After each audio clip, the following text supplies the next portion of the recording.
Greetings from the past, my fellow time travelers, and welcome back to another episode of The Ladder. My name is Ty, and we left off with Isabella falling down the stairs after we got chased by this creepy monster. Let's see what is now going to happen. A buzz breaks the silence. I start to rouse, pulled into consciousness against my own will. I've never felt this tired before. I just want to sleep, but the insistent buzzing, poking and prodding isn't letting me. My old mattress may not be the comfiest of all places, but it doesn't make me any more eager to wake up. 5 more minutes, Becca. I swat away at what is nudging persistently at my side. I think that is Rose, or Rose's voice. At least it sounds a bit like her. Come on. Can't I just get a few extra minutes of sleep today? I promise I'll work hard once I'm up. A hand lightly taps my cheek, and something cold is suddenly being pressed at the back of my head. The icy sensation slowly spreads throughout the area, giving me an uncomfortable feeling. Isabella? Isabella? Gosh, can you hear me? Isabella? It is for sure. The fog immediately lifts from my mind the moment I recognize the voice and my eyes snapped open. There, looking down at me, is Rose. Another woman loiters beside her, but my attention is too focused on my co-agent to even ask why there's someone else with her. Rose's posture just screams worry, although she's keeping a straight face. Or trying at least. I can't help but feel bad for making her fret. A wave of dizziness washes over me as soon as I try to get up, forcing me to lie back down again. Luckily, the feeling subsides after a few seconds, until only a mild throbbing somewhere at the back of my head remains. With a little assistance from Rose, I push myself upright. She hands me an ice pack and gestures for me to press it where I suspect a small pump has already formed, if the light ache in the area indicates anything. Alright, Isabella, where are we? The Ermengarde mansion. Why? Ow, my head. And the date today? October 21st? Rose. Last one. Can you count to 15 in reverse order? 15, 14, 13, 12. No, that's wrong. Why are we doing this? She's just checking if your injury is in any way serious. Oh man. This time, I curiously regard the woman standing beside Rose. It's impossible to overlook her. What with the way she towers over us? And here I thought Rose is already tall. Who is she anyway? One of the remaining cleaning crews? But with how primly dressed she is, I don't think anyone would want to clean in a suit. An expensive suit at that. The gloves alone must have already cost a fortune.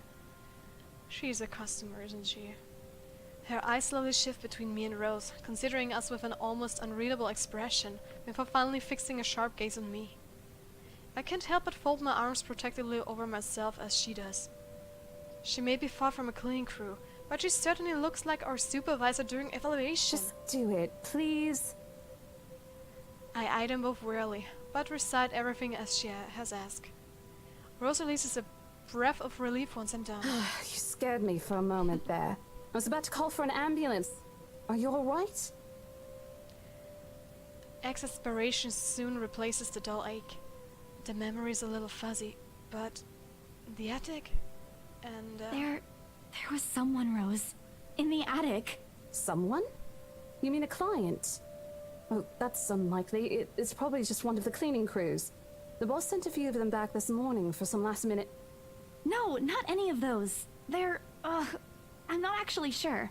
Wait, didn't I call you? You said you were in the attic when you answered. That's why I went there in the first place.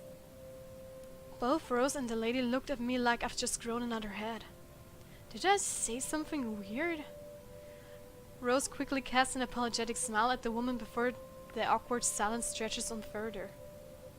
It's her saleswoman smile, the same one she taught me back when I was still her trainee. I should show this to troublesome clients or just to avoid trouble in general, she advised. It's also the same one she gives me when I've done something particularly absurd that may cause us to lose a potential sale. Her eyes are serious when she turns back to me. She takes both of my shoulders, gently squeezes it, and with as much patience she can muster. As much as I'd love to have gotten at least a heads up of your arrival, I didn't really get a call from you. You know, signal here is absolutely horrendous. I was in the garden earlier and couldn't even make a single call. Oh. Isabella, I'm going to ask again. Are you really all right? I don't know. It's all a bit blurry.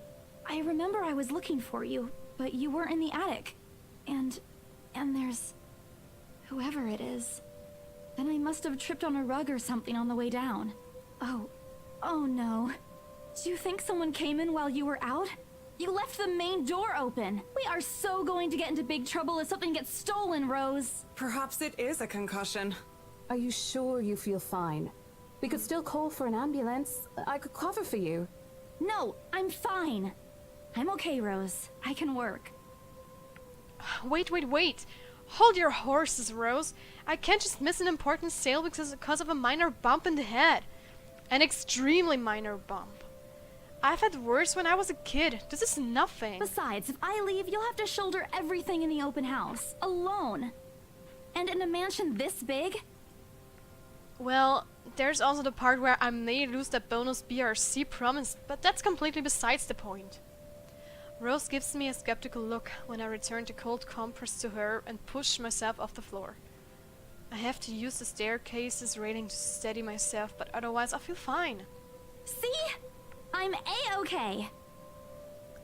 The two of them exchange a worried glance and Rose assumes a contemplative look. I bite my lower lip in anticipation. If she says no... All right, you in. Oh. A smile threatens to slip out from me. If I see that you aren't feeling well, I'm taking you personally to the nearest clinic to have you checked. Clear? Clear as day, ma'am. Thanks, Rose. You insisted. But remember what I said. First sign of you looking not okay, and we're off. No questions asked. Okay. It's just a small bump. Don't worry. You shouldn't downplay these kinds of things. It could be a serious injury for all we know. Suddenly, a small cough sound against the walls of the foyer, interrupting our banter. The woman is looking expectantly at the two of us. Her stare is making me shrink back a little on myself. She isn't really intimidating. Well, she is. But not in a scary, negative way. Far from it. Actually, her demeanor simply commands an air of sophistication and respect. In a different world, a younger me would have probably wished to be like her. At her lack of response, she coughs again, lifting a well-trimmed eyebrow at me in question. Words get caught in my throat at the sight of it, and Rose, as usual, is swift to catch my blunders. My sincerest apologies, Mrs. Miss McCulloch. Marianne McCulloch. McCulloch. Okay. She hands Rose her business card. The words interior designer catches my eye before my partner flips it over. Oh, probably someone interested in the mansions for its 17th century influences then. I won't hold it against her though. Despite the hearsay and remaining uninhibited for years, the mansion's original fittings and furniture have been kept completely intact and restored to pristine condition. I suppose some people find that trip to the past feeling appealing. After all, with what it offers, this place could also be a haven for people looking to live somewhere with a classic historical charm. Miss McCullough, I'm Rose Cooper, and this is my partner, Isabella Santos. We're just ironing out a few things, but we'll be starting the tour soon enough. In the meantime, we've prepared some refreshments for you in the parlor while you're waiting. If you could please... Thanks. There's no need for it, though. I just dropped by for a quick survey of the place. I thought I should check the estate before I meet with the homeowners. Rose's confusion is impossible to miss when she glances at me, and I return it with an equally perplexed look. And, against my better judgment, I blurt out the first question that comes to my mind. I'm sorry. Homeowners? I should have kept my mouth shut. A flash of irritation crosses her face, but it instantly disappears under a mask of professional detachment. Yes. Hannah Wright? I was hired by her to handle the interior design for their newly bought home. This is the Ermengarde mansion, right? It is, but... She pauses, possibly trying to find the right words to fit the awkward situation without offending someone. Oh, I'm going to save. Just in case. We'll check with her supervisors. I don't know. Suddenly Rose nudges me with her elbow. We'll check with her supervisors. Those few moments have given me enough time to clear my head of any nervousness or confusion clouding it. It is, ma'am, but we weren't aware the mansion has already been sold. What do you mean? I almost flinched when she turned to gaze on me, but I stand my ground. Besides, it isn't like I haven't dealt with awkward situations like this before. I may screw up at times, but that doesn't mean I haven't learned a thing or two in the 5 years I've worked in that business. The mansion is indeed for sale, ma'am. Today's the open house, in fact. However, we haven't heard anything from the higher-ups that a deal has already been closed for this particular property. If you'd like, my co-agent and me can check with them right now. She nods, seemingly in deep thought after I've finished. She appears to be a reasonable person anyway. Given the proper explanation, she'd surely understand. I thought something looked odd when I arrived here. Excuse me, I think I need to make a call to my secretary. Thank you for your assistance, Miss Santos. With a slight wave of her hand, she leaves us. That seems to be the end of it. Both Rose and I breathe a sigh of relief. Disaster averted. And I've got something new with the relationships. Marianne. Oh. So we're good with her. Wait a second. Rose isn't on this list. How come? Does that mean she isn't a big part in the game? Well, at least nothing that matters to us.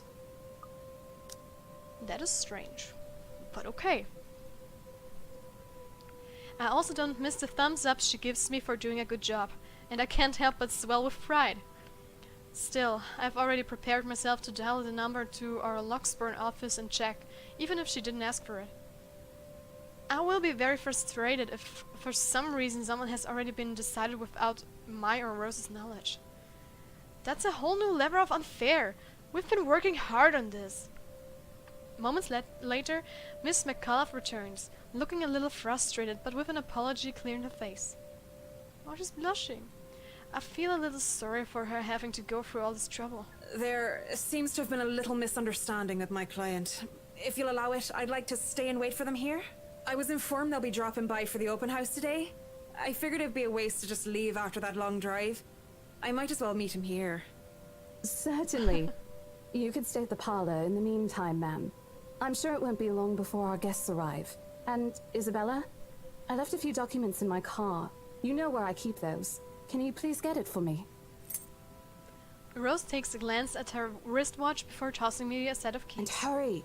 We've still got a few minutes to double-check those papers. Okay, got it. Okay, new journal entry. Next. Rose Cooper, along with a woman who introduced herself as Marianne McCullough, found Isabella Santos lying unconscious in the mansion's foyer before the open house start. Unable to recall what happened prior, Isabella insisted on working despite her co-agent's words about her well-being. Also, thanks Dark Frost for reminding me to save before every choice and also to read the journal. It's going to help me a lot in the future, I guess. We'll see about that. Hui. Okay, the two of them disappeared behind the parlor's door. Their departure brings with it a stillness to keep me company, neither welcoming nor comforting. Alone like this, it's impossible not to think of what really happened. I wish the memory isn't as elusive as it normally is. Then again, Rose already said she didn't receive any call from me. Was it just paranoia?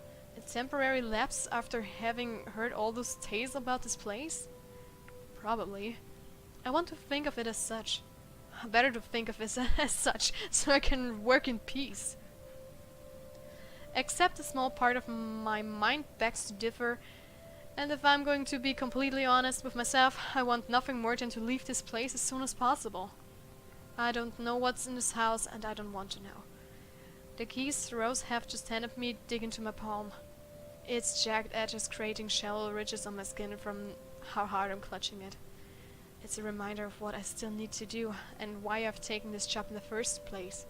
Hugging my blazer closer to my body, I exit the house to get what Rose has asked me for. Just a few more hours, Isabella. Sell the house, get the money.